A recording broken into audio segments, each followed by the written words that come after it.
Welcome to my channel. நம்ம இன்றைக்கி பார்க்க போகிறது என்னென்னா, விளக்கில் நம்ம விளக்கு பொருத்துறப்ப நல்ல கரை நிறையா பிடிச்சிருக்கோங்க. அந்த கரையை எப்படி ஈஸியாக பண்ணலாம், ஈஸியாக போக்கலாம் அப்படிங்கிறது தான் நம்ம இந்த வீடியோவில் பார்க்க போகிறோம். வேறு சமையல் வீடியோலாம் ஒன்றும் இல்லைங்க. இந்த வீடியோ தான் பார்க்க போகிறோம்.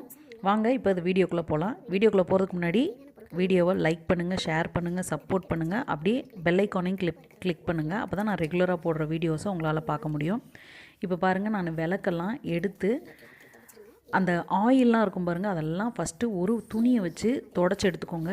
ஏன்னா இந்த விளக்கில் எண்ணெயோடு நீங்கள் அப்படியே தண்ணிக்குள்ளே போட்டிங்கன்னா அந்த கரை போகவே போகாதுங்க, அது அப்படியே இருக்கும். அதனால் முதல்ல விளக்கில் உள்ள விளக்கு பிளேட்டு எல்லாத்துல உள்ள ஆயிலை ஃபுல்லாக ஒரு காட்டன் கிளாத்தை வச்சு நல்லா இந்த மாதிரி தொடச்சி எடுத்துக்கோங்க.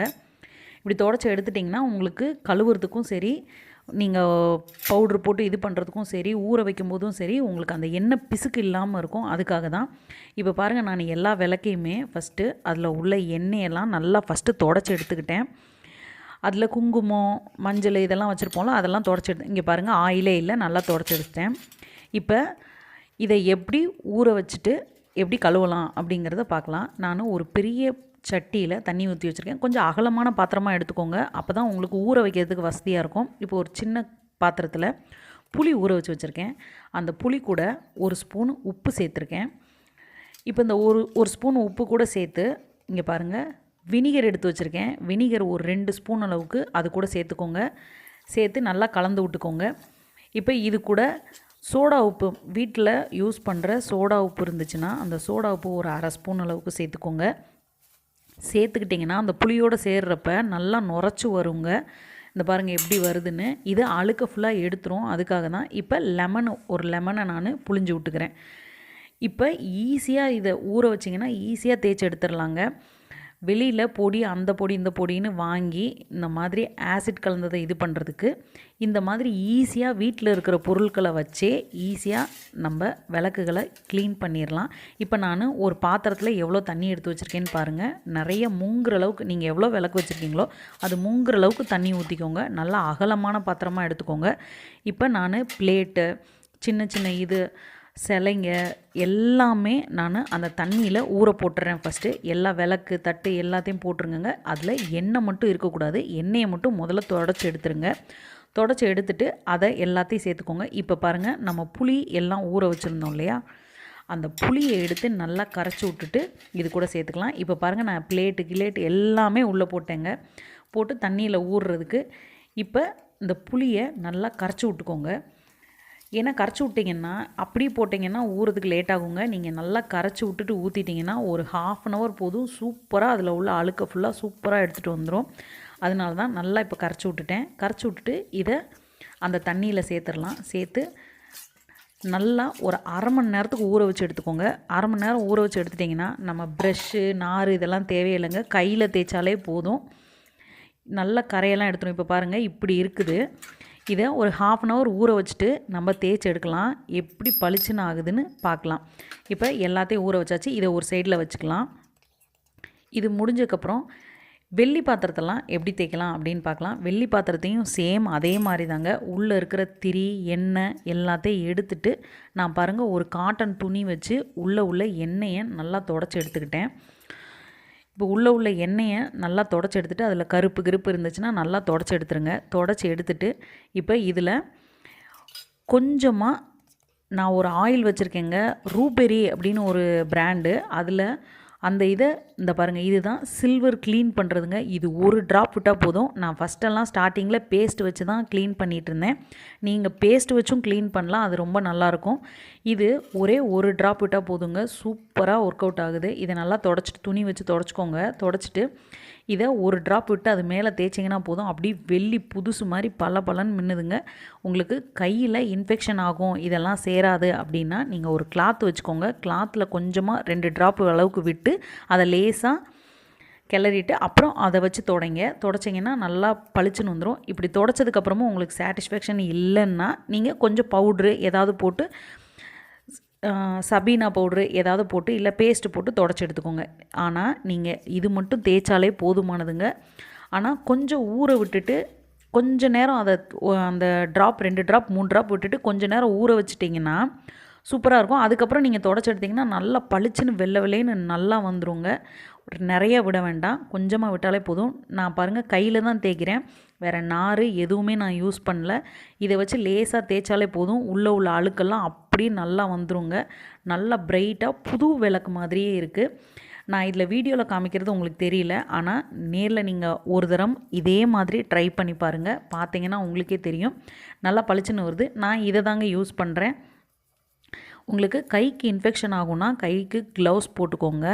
ஏன்னா இது கொஞ்சம் ஆசிட் மாதிரி கையில் கொஞ்சம் அரிக்குது, அதனால் அது நீங்கள் கையில் க்ளவுஸ் போட்டுக்கோங்க. இல்லை ஒன்றும் செய்யாதுன்னா நீங்கள் நார்மலாக யூஸ் பண்ணலாம். இது வேறு எந்த இன்ஃபெக்ஷன்லாம் எதுவும் ஆகலைங்க, நல்லா தான் இருக்குது. இதை இப்போ தேய்ச்சிட்டு பாருங்கள் இந்த விளக்கு எப்படி இருக்குதுன்னு பாருங்கள். நல்லா ஒயிட்டாக புது விளக்கு மாதிரியே இருக்குது பாருங்கள். இந்தளவுக்கு நல்லா வந்துடுது. இப்போ நம்ம ஊற வச்ச பித்தளை விளக்கு பாருங்கள் நல்லா ஊறிடுச்சு. இப்போ ஊறினதுக்கப்புறம் அதை தேய்ச்சிக்கலாம். நான் இதில் சபீனா பவுட்ரு கொஞ்சோண்டு, கோலப்பொடி கொஞ்சோண்டு சேர்த்துருக்கேங்க, அவ்வளோதான், வேறு எதுவுமே சேர்க்கலை. நான் நாரில் வச்சு தேய்க்கவே இல்லை பாருங்கள், கையில் தான் தேய்க்கிறேன் பாருங்கள். இப்போ அது ஊறினதுக்கப்புறம் லேசாக கையில் அந்த பொடியை கையில் தொட்டுட்டு நீங்கள் தேய்க்கிறப்ப நல்லா சூப்பராக அழுக்கு வந்துருங்க. அதில் இருக்கிற கரைலாம் சூப்பராக போயிடும். அப்படி கருப்பு கலரில் எப்படி வருது பாருங்கள்.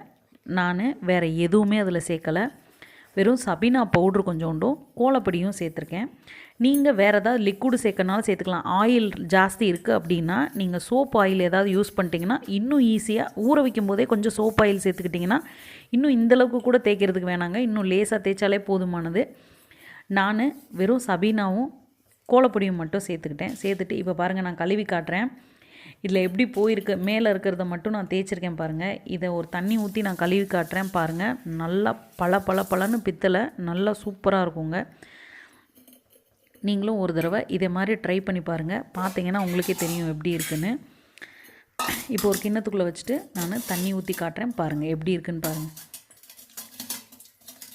நல்லா அழுக்கு போய் அந்த எண்ணெய் பிசுக்கு பச்சை கலரில் இருந்துச்சு பாருங்கள், அதெல்லாம் போயிட்டு எப்படி இருக்குது பாருங்கள் பளபளன்னு. இந்த மாதிரி தாங்க நீங்கள் ஒரு தடவை கையில் தேய்ச்சாலே போதும். நார்லாம் போட்டு அதிகமாக ரொம்ப கஷ்டப்பட்டு தேய்க்கணும்னு அவசியம் இல்லை, லேசாக கையில் தேய்ச்சாலே சூப்பராக வந்துடும். இப்போ பூஜை சாமானுக்கு மஞ்சள் குங்குமம் வைக்கிறீங்க, மஞ்சள் வச்சிங்கன்னா அந்த இடம் மஞ்சள் நீங்கள் எங்கே வைக்கிறீங்களோ அந்த இடம் அடுத்த டைம் எடுக்கிறப்ப கருத்து போயிருங்க. நான் அதனால் சந்தனம் யூஸ் பண்ணிக்கிறேன். சந்தனத்து கூட ஏலக்காய், கிராம்பு, 2 பச்சைக்கற்பூரம். நான் பச்சைக்கற்பூரம் இல்லை இன்றைக்கி, அதனால் சாதா இதை எடுத்திருக்கேன். நீங்கள் பச்சைக்கற்பூரம் சேர்த்துக்கோங்க. அது கூட ஜவ்வாது கொஞ்சம், எல்லா நாட்டு மருந்து கடையிலையும் கிடைக்கும், ஜவ்வாது கொஞ்சம் சேர்த்துக்கோங்க. இதெல்லாம் மிக்சியில் போட்டு கொஞ்சமாக குறைன்னு அரைச்சிக்கிட்டு நல்லா பவுடராக அரைச்சிக்கோங்க. அரைச்சிட்டு இந்த சந்தனத்தோடு கலந்துக்கோங்க. இது சந்தன பவுட்ருங்க. நான் ஏற்கனவே முன்னாடியே சந்தன பவுட்ரு கூட அதை அரைச்சி சேர்த்துருந்தேன், இது பேலன்ஸு. இந்த சந்தன பவுட்ரு கூட அதை அரைச்சி சேர்த்துக்கோங்க. சேர்த்துக்கிட்டு பன்னீர் வீட்டிலே நான் பன்னீர் பாட்டில் வாங்கி அதை நான் காய்ச்சி வச்சுருக்கேன். அந்த பன்னீர் தண்ணியை அது கூட சேர்த்து போட்டு வச்சிங்கன்னாலும் நீங்கள் சாமி ரூமை திறக்கும்போது ஒரு பாசிட்டிவ் வைஃப் கிடைக்குங்க. நல்ல ஒரு ஸ்மெல் இருக்கும். நீங்கள் ஒரு சாமி ரூமை திறந்தீங்கனாலே போதும், நல்லா வாடையாக இருக்கும். ஒரு தடவை அந்த மாதிரி ட்ரை பண்ணுங்கள். நானே இப்போ உள்ளே இருக்கிற பூஜை ரூம்லேயும் சரி வெளியில் இருக்கிற சரி புத்தர் சிலை, சாய்பாபா சிலை எல்லாத்தையுமே நல்லா வாஷ் பண்ணி எடுத்துகிட்டு வந்துட்டேன், நல்லா தொடச்சிக்கிட்டேன்.